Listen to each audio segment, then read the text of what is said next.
Before I begin with a word of prayer, I want to share a little bit about the idea of this series. Came across Ted Lasso a few years ago, and one of the things that I fell in love with about the show, other than just the storyline, was the character development that happens over the 3 seasons of the show. And for those that have not seen it, it's actually just a powerful way to share character development. Oftentimes shows do very little to develop the characters. They have particular roles they play, but in this particular Ted Lasso series, the development of these individuals in the series, you grow to love them because they change and ebb and flow in life much like we do. And in some like sitcom series, there's a person plays a particular role throughout the entire series. But in this case, all the different characters in the series grow and develop and change and become beautiful people in their own unique ways. And that was kind of one of the inspirations for the series, was just really about the character development of people and what happens with those characters throughout the series. So let's pause for a word of prayer together. Gracious God, may the words of my mouth, the meditations of all our hearts be acceptable, our strength and our Redeemer. Amen. I find it amazing what one person can do to how a group of people thinks.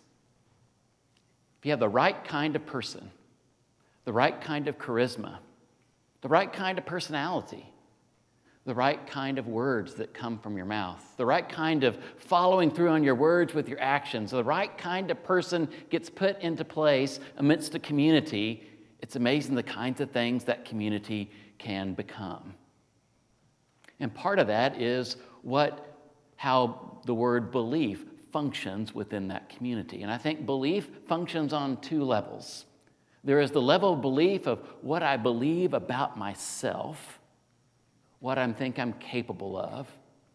And there is the belief that is larger than myself. There is something larger out there that I choose to believe in that will make the world a better place. Now, in the context of church, there is what do I believe about myself, and what do I think the message of faith has to offer to the world that can make the world a better place. Today we'll hear about 4 characters from the Ted Lasso series that I think capture that understanding of belief. But before I get to the 4 characters, I want to talk a little bit about the story that Susan shared with us in such a wonderful way today. This story is in Acts chapter 3. It's a post-Pentecost story. 2 of the disciples are making their way to the temple to pray.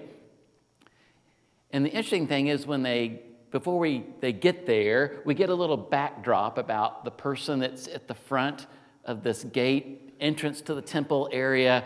And it says that people carried him and brought him to the front of the temple every day for him to ask for assistance. And it's just amazing that a community was like, this person needs help. We're going to transport this person to the place where they can get the best help in their life. The interesting thing is, his life is really not improved by them transporting him to the front of the gate to ask for alms, because the course of his life ends up being the same every day. There's nothing changing in his life. There is kindness around him. There's all these kind of things around him, and yet nothing changes in terms of what's going to happen. They're going to move him to the front of the gate. He's going to ask for assistance. Maybe some people will, maybe some people will not. At the end of the day, maybe he gets enough to take care of his basic needs, and the role of his life is repeated every day. And then 2 of the disciples of Jesus came out of hiding. They were excited about the resurrection. They were maybe no longer in fear of their life, of what would happen to them, because they were a follower of Jesus. There was that initial fear of the disciples. They're no longer living in that fear. And Jesus is no longer with them, but they have within them the belief that Jesus had in them and the belief of what they were supposed to be called to do in the world. So they make their way to the temple, and there is this person out in front of the temple asking for assistance. And the first thing they do when they get there is look at us. Can you look at us? Gives them individual attention at the gate. How many people just walk by, maybe drop something in the basket to help them out or whatever it was, but in that moment it says, let's look each other in the eye.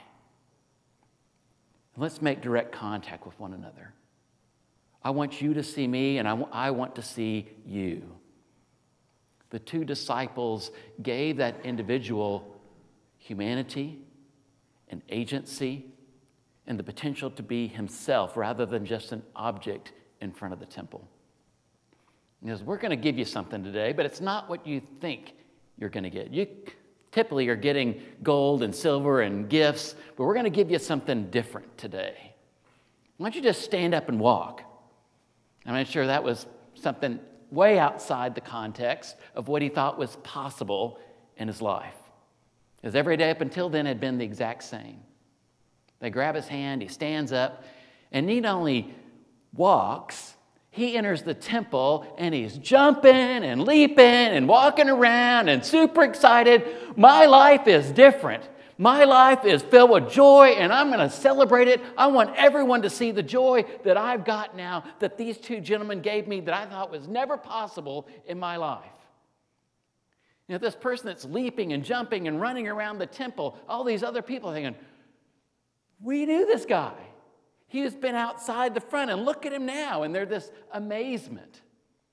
It's a lot like how belief works.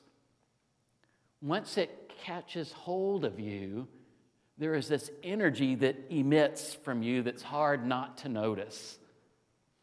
When you believe in something with all your heart and all your mind and all your strength, and you choose to live that out with a sense of passion and energy, it is a contagious thing that captures other people. Now, there are numerous characters in this Ted Lasso series that exude this. And I will kind of start with Ted and end with Ted. But when Ted Lasso enters the series of season 1, he is an American football coach who has been coaching in Wichita, Kansas. Throughout the entire 3 seasons, there's all these Easter eggs of Kansas stuff, which is fun because it's Jason Sudeikis and he just does all this Kansas stuff. But he comes from Wichita as a football coach and gets flown all the way over and becomes a football coach, a soccer coach in England of a team that he didn't know hardly anything about the sport, but he knows how to be a coach, and he just gets infused into this new kind of arena that's totally different, a different culture, a different sport. But what he does know is how to bring people together to do something in a miraculous and powerful way. And so when Ted enters into the place of Richmond and the team that he's called the coach, he helps facilitate belief in other people of things they didn't think they were capable of doing. So one of the people that Ted inspires, whether he wanted to admit it or not at the very beginning, was the oldest player on the football team, Roy Kent. And he is a gruff character, lots of flowery language that comes out of Roy's mouth. But there's something about Roy. He is respected because he has been known as a very talented player on the field. He's had success at other teams, and people respect him. And he will demand a lot of the players around him. But one of the things that's cool about Roy Kent's character is he knows, being a soccer player himself, he knows how to speak to different players based on their personalities of how to inspire them to play better. He can go up to them and says, you need to do this, you need to do this, and participate in this way, and do this on the field. And he can do that as a player, and they respect him because of his history and his ability to, at least historically, be a good player. And they want to repeat or emulate the kinds of things that Roy Kent did on the field. He did that up until the time that he couldn't do that. He realized he'd gotten too old to be a player and had to retire for being a player. And he was really sad about that transition from being a player to not being a player. For those that have something they love and they feel like they can't do it again. It's a really difficult thing to give that up. But somewhere along the way, Ted thinks that Roy has all the gifts needed to inspire players to be their better selves on the field. Now, there's another player by the name of Isaac, and Isaac has been turned over the captain role of the team from Roy. Roy gave him that role when he retired from playing. And Isaac got to a place where he just was not playing well. And Ted tried everything he knew to do to try to inspire Isaac to play better and couldn't figure it out. So he meets up with Roy at a restaurant and says, I need your help. Isaac's not playing well, and I think you can get through to him. And Roy kind of resists at first, but he finally agrees to help Isaac out. They meet and they work out an evening for Isaac to kind of play street soccer rather than the professional soccer. It says, just go out there and have fun. You've forgotten how to have fun. And Isaac goes out there and he ends up having a blast, and his resurgence back on the Richmond team is invigorated by this night of playing street soccer with people on the street. He goes, I'm a professional. I got to play with these street soccer players. And he realizes that he forgot why he was playing the game. And Roy knew how to tap into that with Isaac. And he did the same thing with other players in the series. And Ted knew that only Roy could do certain things. And he ignited within Roy his own belief about his own abilities, but it's also his own belief about how he could transition from one stage of his life to the next stage of his life. He moved Roy from being a player and not wanting to give up being a player to actually being a pretty phenomenal coach on the team. And that he believed not only in himself as a player, now he believes himself as a person and not just a soccer player. That he has the opportunity to inspire other players to be not only better soccer players, but better people along the way.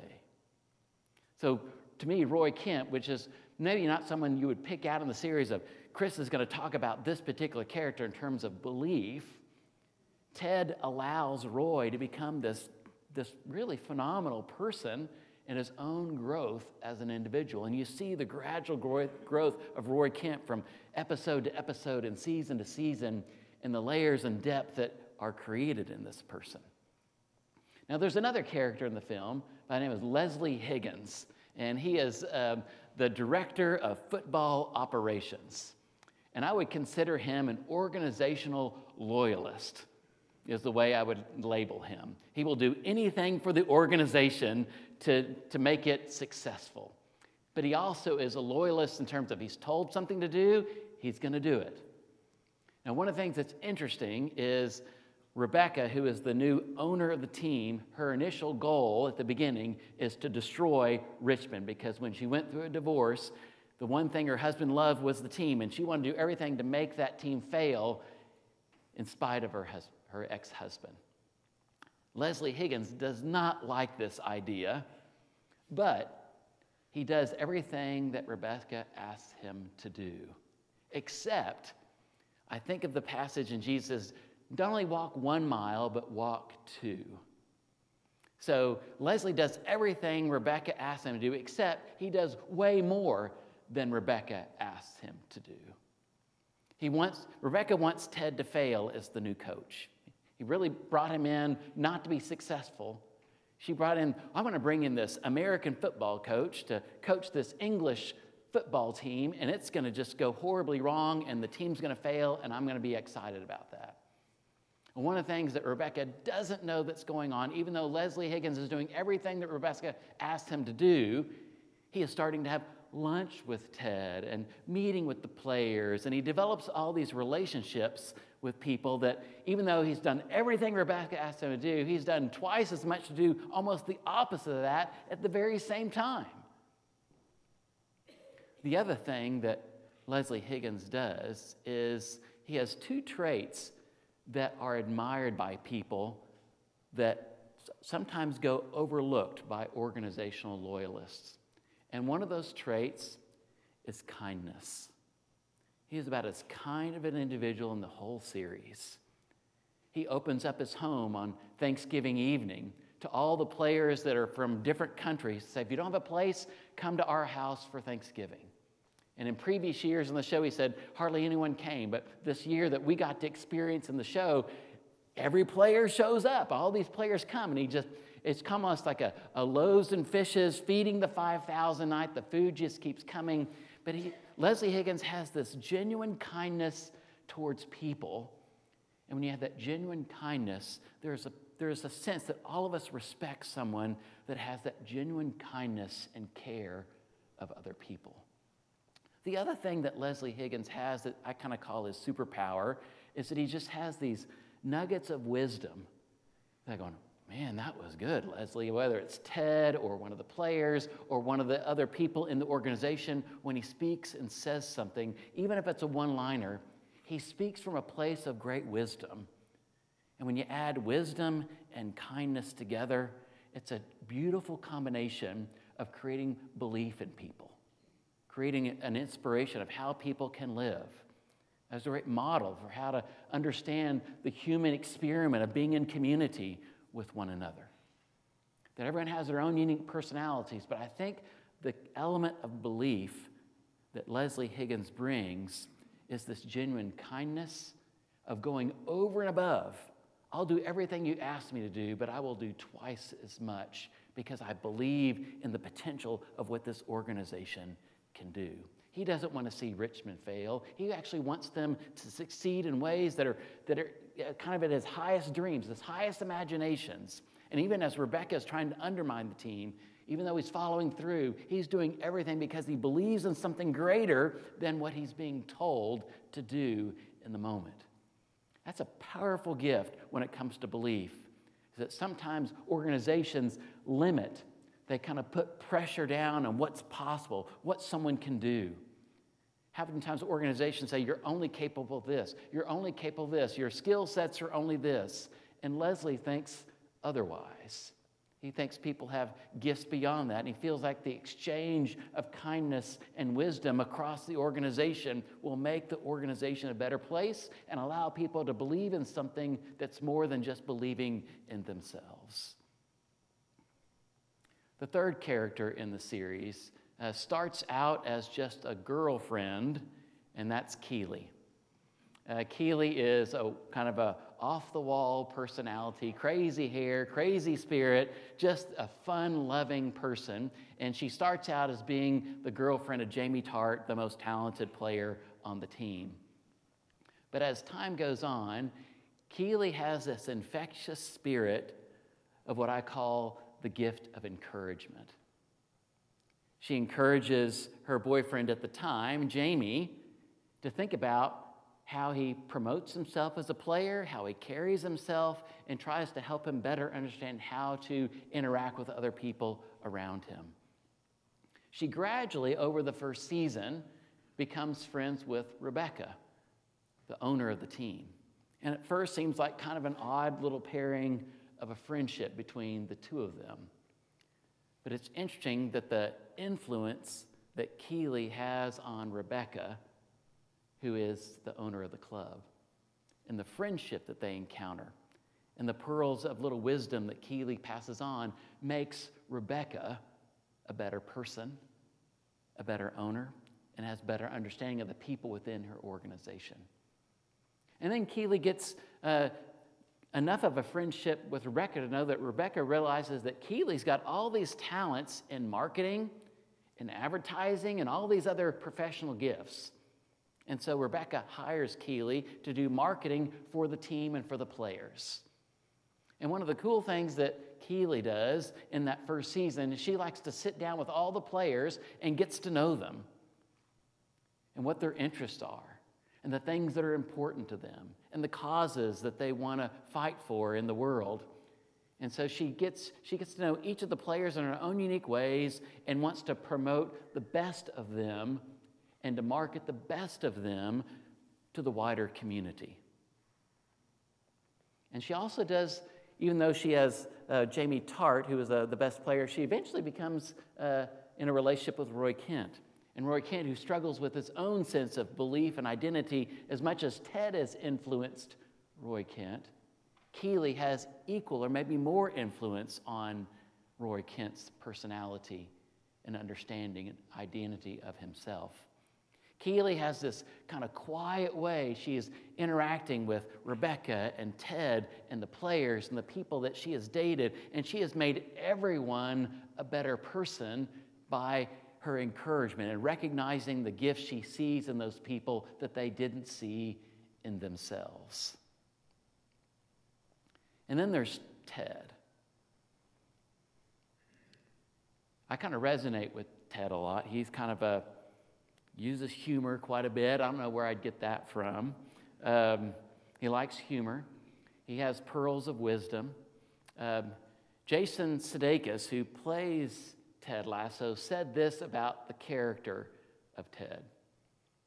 He's not a white knight, he's a white rabbit. And he is constantly becoming what he thinks the world is supposed to be, without agenda, which I thought was an interesting quote by Jason Sudeikis.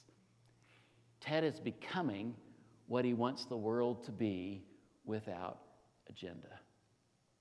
And Jason Sudeikis went on to say, that is hard to find in life or television, to find that kind of quality in what a person exhibits. Ted Lasso has a way of creating a sense of community in ways that were not happening before he arrived in Richmond to facilitate that team. That team thought they were mediocre. They probably thought we've got some good players on the team, but they had one player that thought too highly of himself. Jamie Tart is an egocentric kind of personality as he starts out, and it's all about me. Every time he scores a goal, he points to the back of his chest and points to his name and look at me, and he really doesn't care about the other players on the field. And over time, Ted has a way of taking these unique personalities that are these players and these coaches, and over time, crafting through one-on-one relationships, through locker room speeches, through conversations with those up in the organization. Rebecca, who wants the team to fail, Ted has this daily ritual. He comes in, he calls it biscuits with the boss. And Rebecca thinks he's purchased them somewhere else. He hand makes the biscuits every day and brings them into Rebecca, and he wants to have this little powwow time, this little conversation time with Rebecca, this biscuits with the boss time. And she really doesn't want it to happen. But over time, Ted begins to influence, and she begins to expect not only the biscuits, but the conversation. And he gradually works in a positive way, in a non-agenda way. He just genuinely wants to know people. And by getting to know his boss, people in the organization, the coaches, the players, even the fans, as he even gathers at the local pub and interacts with the local fans that don't call him a very good name for most of the show. But he continues to put himself in the midst of community when everyone seems against him. And he continues to put himself in with a positive, genuine spirit of, I'm going to change the world and let the world become the way I hope it to become, rather than allowing outside influences to dictate what he thinks. Belief is a powerful thing. There is the belief in ourselves of what we think we are, what we think we can become, and so many times the voice in our head or the voices around us can minimize the person we can become. Ted Lasso is a person in a series that inspires what it means to reach beyond what those negative voices can say, to think of yourself in a greater way. There are psychologists and sociologists that will say, we become what the most important person in our life thinks of us. Interesting thought. Who is the most important person in your life? And we end up becoming much of what that person thinks of us. Imagine in the context of faith, what does God think of our potential and our possibility? It's even greater than the most important person in your life. It's the most important presence in your life. And God thinks of tremendous potential of you believing in yourself because God created you to do phenomenal things. God didn't create us to sit at the front of the beautiful gate day in and day out, hoping that my life might be different someday. God created us so we can leap and jump and dance around and allow people, you're that person, now you're this person. God's potential of who we are is an amazing thing.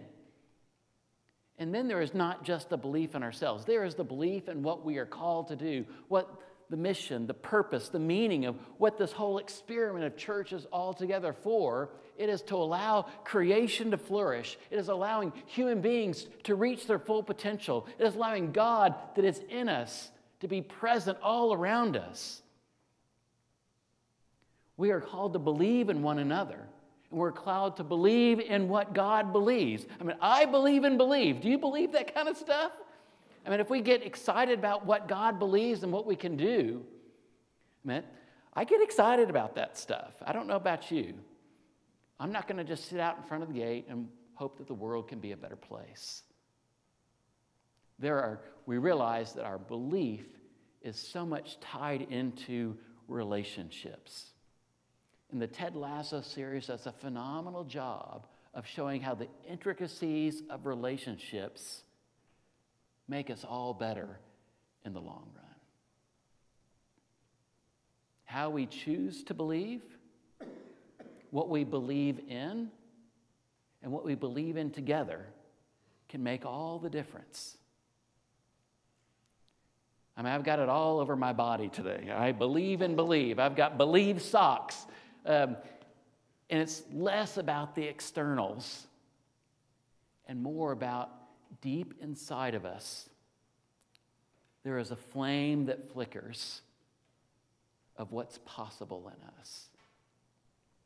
And if we choose to truly believe in the light that's in us, it will only grow and become larger and emanate from our being into other people.